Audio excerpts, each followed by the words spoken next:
in 1917, attacked notions of African inferiority. From Superman to Man is a polemic against the ignorance that fuels racism. The central plot revolves around a debate between a Pullman porter and a white racist Southern politician. Rogers used this debate to air many of his personal philosophies and to debunk stereotypes about black people and white racial superiority.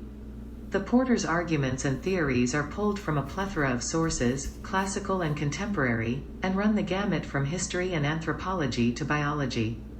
Rogers continued to develop ideas that he first expressed in From Superman to Man. He addresses issues such as the lack of scientific support for the idea of race, the lack of black history told from a black person's perspective, and the fact of intermarriage and unions among peoples throughout history. Joel Augustus Rogers, September 6, 1880, March 26, 1966, was a Jamaican-American author, journalist, and historian who contributed to the history of Africa and the African diaspora. After settling in the United States in 1906, he lived in Chicago and then New York City. He became interested in the history of African Americans in this country. His research spanned the academic fields of history, sociology, and anthropology. He challenged prevailing ideas about scientific racism and the social construction of race, demonstrated the connections between civilizations, and traced achievements of ethnic Africans, including some with mixed European ancestry.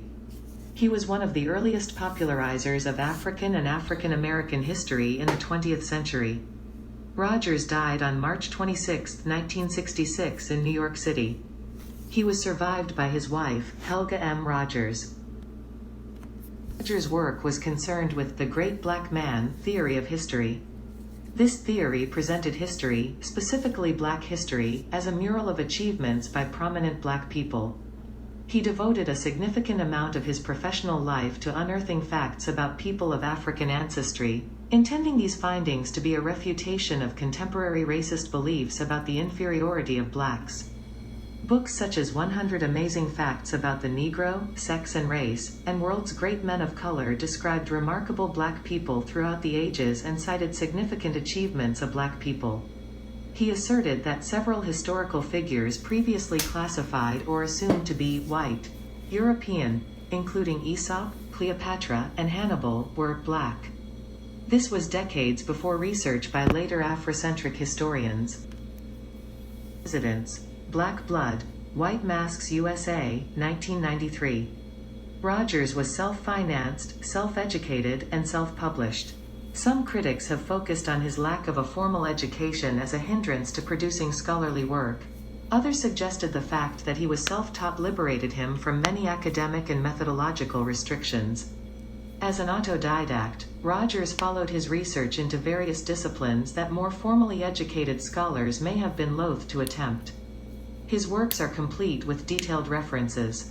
That he documented his work to encourage scrutiny of his facts was a testament to his due diligence, work ethic, and commitment to the world's history and culture.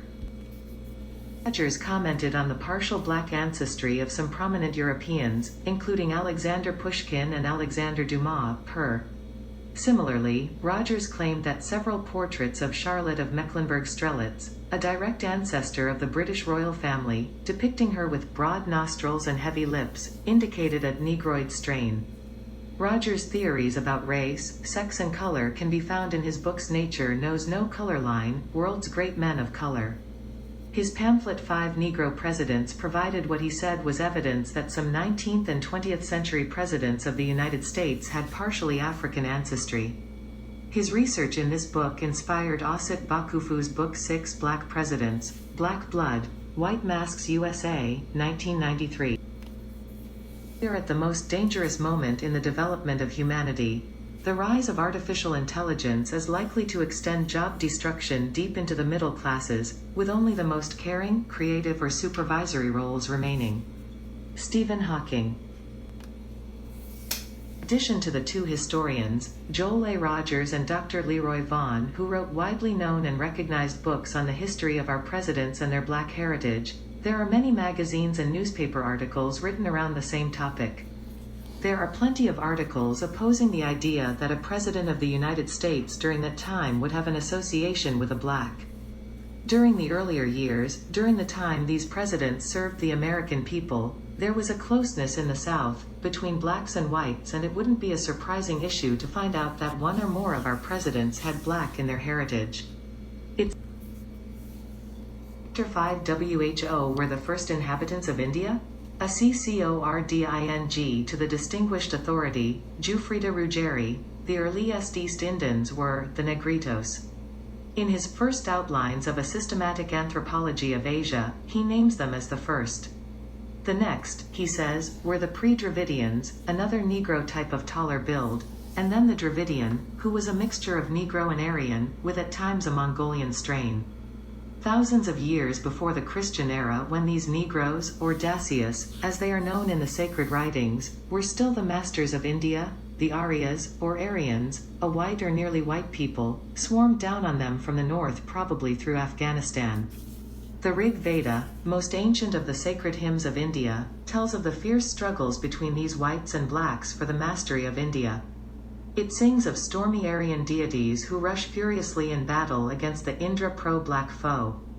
The hymns praise Indra, the white deity, for having killed 50,000 blacks, piercing the citadel of the enemy, and forcing the blacks to run out in distress, leaving all their food and belongings. Protected in battle, the Aryan worship